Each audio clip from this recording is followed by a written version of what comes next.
ज्यावेळी या साम्राज्याची निर्मिती झाली, दोन्ही साम्राज्यामध्ये प्रचंड संघर्ष पेटला. तो धार्मिक असेल, सामाजिक असेल, सांस्कृतिक असेल, पण लढाया कंटिन्यू चालू आहे. म्हणजे जवळजवळ या लढाया तुम्ही म्हणाल की जवळजवळ 200 वर्ष जितका काळ विजयनगर साम्राज्य होतं तितका काळ लढाया चालू होत्या. आणि विजयनगरला सुदैवाने अतिशय पराक्रमी राज्यकर्ते मिळालेले. ज्या कृष्णदेव राय म्हणून राजा, याचं नाव आजही आपण घेतो, हा अतिशय मोठा राज्यकर्ता, विद्वान राज्यकर्ता या ठिकाणी होऊन गेला. म्हणजे हरिहर आणि बुक्क या पिढीनंतरचे सगळे राज्यकर्ते बराच काळ पराक्रमी, विद्वान, सुसंस्कृत. आणि विजयनगर एवढं वैभवशाली बनवलं, इतके त्यांनी राजवाडे बांधले, इतके मोठमोठ्या चांगल्या प्रकारच्या स्थापत्य निर्माण केलं, अतिशय चांगली मंदिरं बांधली, रस्ते, धर्मशाळा, सगळ्या सोयी सुविधा. विजयनगरमध्ये राहिल्यानंतर कुठल्याही माणसाला दुसरीकडे जायची इच्छा वाटायची नाही. इतकं सुंदर असं साम्राज्य, वैभवशाली साम्राज्य या राज्यकर्त्यांनी निर्माण केलं. पण 1484 पासून विजयनगरच्या सुदैवाने एक गोष्ट घडली आणि बहामनीच्या दुर्दैवाने एक गोष्ट घडली की 1484 पासून बहामनी साम्राज्यामध्ये भांडणं सुरू झाली आणि बहामनी साम्राज्याचे 5 तुकडे पडले. किती? 5.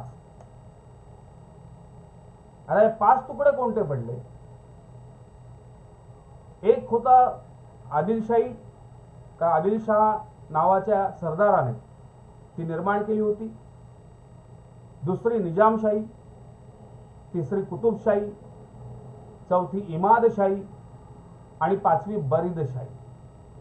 या 5 सत्तांनी वेगवेगळ्या ठिकाणी, वेगवेगळ्या भागांमध्ये आपलं साम्राज्य निर्माण केलं. आता गोंधळ असा झालेला आहे, जे बहामनी साम्राज्य आणि विजयनगर साम्राज्य यांच्यामध्ये लढाई होत होती, त्यापेक्षा जास्त लढाई या बहामनी 5ही सत्तांमध्ये मुस्लिमांविरुद्धच लढत आहे. त्यामुळे विजयनगरचं काय झालंय, भरभराट होतच गेली. नंतर अचानक या बहामनी सत्तांना अक्कल आली, आपण आपसात लढतो म्हणून हिंदू साम्राज्य वाढत चाललेलं आहे, हे काफिरांचं साम्राज्य, हे नष्ट केलं पाहिजे. आणि 1565 मध्ये या मुस्लिम सत्ता एकत्र आल्या आणि त्यांनी एकत्र येऊन विजयनगर साम्राज्यावर हल्ला केला. पण दुर्दैवाने नेमका यावेळचा राजा, ज्याचं नाव होतं रामराजा, हा दुर्बळ होता. त्याने बऱ्याचशा चुका यावेळी केल्या आणि त्याच्या चुकांमुळे झालं काय, या सत्तांनी एकत्र येऊन, त्या लढाईचं नाव आहे कालीकोटची लढाई. कालीकोट म्हणून तिथं गाव आहे विजयनगरमध्ये, किंवा दुसरं नाव आहे राक्षस तागडी. तालीकोटची लढाई किंवा राक्षस तागडीची लढाई असं म्हटलं जातं. 1565 मध्ये ही लढाई झाली आणि ही लढाई या मुस्लिम सत्तांनी जिंकली, विजयनगर साम्राज्याचा नाश घडवून आणला. लक्षात घ्या, किती दिवस त्यांनी हैदोस घातला, किती मंदिरं पाडली, किती लोकांना ठार केलं, किती मोठी लूट केली, याचा अंदाज बांधणं कठीण आहे. त्यानंतर सुद्धा पुढील 50 वर्ष शेवटचा जो वंश होता हा लपून छपून राज्य करत होता. पण मुख्य विजयनगर साम्राज्य मात्र हे कायमचं नष्ट झालं आणि दक्षिण भारतालाच नव्हे संपूर्ण देशाला धक्का बसला, भारतीयांना धक्का बसला. हे एकमेव साम्राज्य होतं की ज्याच्या झेंड्याखाली आपण एकत्र येऊन सुखाने नांदू शकत होतो. आता संपलं, सगळं काही संपलंय. उत्तर हिंदुस्थान आणि दक्षिण हिंदुस्थान हा पूर्णपणे इस्लामी साम्राज्याने भरलेला दिसतोय. सगळीकडे इस्लामी साम्राज्य. उत्तर हिंदुस्थानामध्ये तर सुलतान होते, नंतर मुघल सुद्धा आले. 1526 मध्ये तर बाबरच आलेला आहे. बाबर पासून मुघलांचं राज्य सुरू झालं आणि अकबराच्या काळामध्ये तर मुघलांनी दक्षिणेमध्ये प्रवेश केलाय आणि वराड, खानदेश, अहमदनगर हे प्रांत मुघलांनी ताब्यात घेतले. कुठे आदिलशाही आहे, कुठे निजामशाही आहे. मधल्या काळामध्ये 2 सत्ता यांच्यातल्या नष्ट झालेल्या आहेत, इमादशाही आणि बरीदशाही. पण 3 सत्ता मात्र अजूनही टिकून आहेत, आदिलशाही, निजामशाही आणि कुतुबशाही. आता या सत्तांनी दक्षिण हिंदुस्थानमध्ये बरेच भाग काबीज केले. दुसरी गोष्ट, मुघलांचा प्रवेश झाला होता आणि मुघलांची सुद्धा महाराष्ट्रातल्या अहमदनगर, वराड, खानदेश जे मी सांगितले त्याच्यावर राज्य त्यांनी सुरू केलं. आता हे कमी होते की काय म्हणून पोर्तुगीज आले, युरोपियन सुद्धा भारतात येऊ लागले.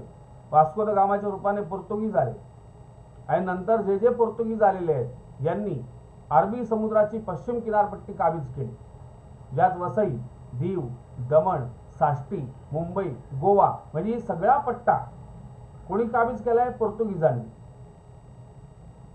नंतर इंग्रज आले 1615 मध्ये, फ्रेंच आले, डच आले. मग यांनी सुद्धा भारतामध्ये कुठे ना कुठे आपलं वसाहती निर्माण केल्या. म्हणजे भारतामध्ये सगळे परकीय येत होते, भारतीय कुठे होते? भारतीय आता पूर्णपणे बुजलेले होते. क्षत्रियत्व भारतीयांमध्ये आहे की नाही असा प्रश्न निर्माण झाला होता. पण हो, या दक्षिण भारतामध्ये एक जमात अशी होती जी पराक्रमी होती, शूर होती. कारण मुघलांनी तर राजपुतांना निष्प्रभ करून टाकलेलं होतं आतापर्यंत. अकबराने तर बघाल तुम्ही, अकबराने तर अनेक विवाह संबंध जोडून राजपुतांना नामोहरम केलं. त्यामुळे राजपूत पूर्णपणे मुघलांच्या बाजूने गेलेले होते. पण महाराष्ट्रामध्ये एक मराठा नावाची जमात, जिला मराठा म्हणतात, मराठा म्हणजे काय? मरेपर्यंत हटणार नाही, ही जमात मात्र आजही पराक्रम गाजवत होती. वेगवेगळी घराणी यावेळी अतिशय नावारूपास आलेली होती. भोसले असतील, घाडगे असतील, माने असतील, शिर्के असतील, निंबाळकर असतील, या घराण्यांनी आपला पराक्रम वेळोवेळी दाखवला. पण हा पराक्रम कुचकामी होता, कारण हा पराक्रम परक्या मुस्लिम सत्तांसाठी ते गाजवत होते. कोणी आदिलशाहकडे जाऊन नोकरी करते, कोणी निजामशाहकडे करते, कोणी मुघलांकडे करते आणि ते लोक यांना वतन द्यायचे. त्यामुळे वतनदार आणि जहागीरदार बनण्याची स्पर्धा यांच्यामध्ये सुरू व्हायची. वतनदार आणि जहागीरदार ही सोपी गोष्ट नव्हती. एका अख्ख्या प्रांताचा तो राजा बनायचा तिथला. त्याच्याकडे 15 ते 20 हजाराची फौज असायची. प्रचंड लूट तो करू शकत होता आणि आपली संपत्ती साठवू शकत होता. त्याने आपल्या प्रांतामध्ये काही करावं, फक्त जो ठरलेला टॅक्स असेल, रकमेचा भाग असेल, तो सुलतानाला किंवा बादशाला पाठवून द्यायचा आणि ज्यावेळी युद्ध असेल तेव्हा फौज घेऊन त्याच्यासाठी लढण्यासाठी जायचं. म्हणजे मराठा मिंदे झालेले होते, मिंदे. हे वतनाचा तुकडा त्यांच्या पुढे टाकला ते शेपटी हलवत लगेच त्या सुलतानाच्या मागे जायचे. अशी अवस्था मराठ्यांची झालेली होती. स्वधर्म, स्वराज्य या सगळ्यांबद्दलचं प्रेम कोणाच्याच मनात निर्माण झालेलं नव्हतं आणि सगळ्यांनी हा विचार केला होता, आता आपलं नशीबच असं आहे, आता याच लोकांचं राज्य आपल्यावर राहणार आहे. कारण भारतामध्ये अनेक अंधश्रद्धा जशा होत्या, त्या काही अंधश्रद्धाळू ब्राह्मणांनी हे पसरवून टाकलेलं होतं की कलियुगाला प्रारंभ झालेला होता आणि कलियुगात आता हे असंच घडणार. आणि लोकही असाच विचार करत होते, कलियुग आहे आणि त्यामुळे आपल्याला हे भोगावेच लागणार आहे. नशिबावर हवाला ठेवून लोक जगत होते. त्यामुळे अत्यंत बिकट परिस्थिती या ठिकाणी घडून आलेली आपल्याला दिसते.